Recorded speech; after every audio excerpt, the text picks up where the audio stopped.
Hello नमस्कार, स्वागत है आपका हमारे चैनल में B20 भोजपुरी के। मैं हूं ब्रिजेश जायसवाल। आप सबको बताते चलें कि हरी हरी ओढ़नी की अपार सफलता के बाद बहुत ही ज़बरदस्त सॉन्ग आप सभी के बीच रिलीज होने वाला है, क्योंकि उस गाने की रिकॉर्डिंग हो चुकी है नवाबों के शहर लखनऊ में। जी हाँ, आप सबने सही सुना।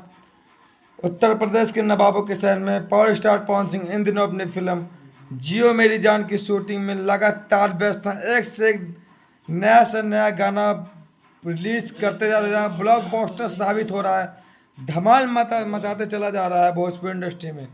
तो आप सभी को बता दें, इस बीच हरी हरी ओढ़नी की अपार सफलता के बाद DRS के म्यूजिक के चैनल के माध्यम से एक बहुत ही बड़ा क्या बोलें, ब्लास्ट करने वाला सॉन्ग, क्योंकि हरी हरी और नई ट्रेंडिंग चला, इतिहास रच दिया। उसके बाद एक गाना और DRS म्यूजिक के माध्यम से आप सभी के बीच रिलीज किया जाएगा बहुत जल्द, क्योंकि अभी हाल ही में इस गाने का ऑडियो रिकॉर्डिंग हुआ, उसके बाद वीडियो शुरू होगा, तब उसके बाद आप सभी के बीच रिलीज किया जाएगा। तो बहुत ही अच्छा गाना पावर स्टार पवन सिंह की आवाज़ में आ रहा है।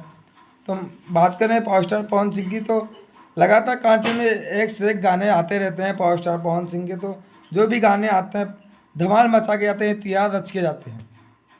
तो जितने भी गाने प्रेजेंट टाइम में आ रहे हैं पावर स्टार पवन सिंह को उसको संगीत से सजाया है प्रियांशु सिंह ने, चूँकि पावर स्टार पवन सिंह ने भरे मंच पे प्रियांशु सिंह को सम्मानित करते हैं, बेटा बुलाते हैं। तो अच्छी म्यूजिक बनाते हैं, सपोर्ट करते हैं पवन जी, हर दुख सुख में साथ रहते हैं प्रियांशु सिंह। तो अच्छी म्यूजिक कंपोजिंग करते हैं। तो नेक्स्ट वीडियो के साथ फिर मिलते हैं, तब तक के लिए नमस्कार, हर महादेव। और हाँ, अगर हमारे चैनल पर नए हैं तो सब्सक्राइब कीजिए, लाइक कीजिए, कमेंट जरूर कीजिएगा। मेरी बातों से अगर सहमत हैं तो जरूर सपोर्ट कीजिएगा। तब तक के लिए नमस्कार, हर महादेव, जय श्री शंभू।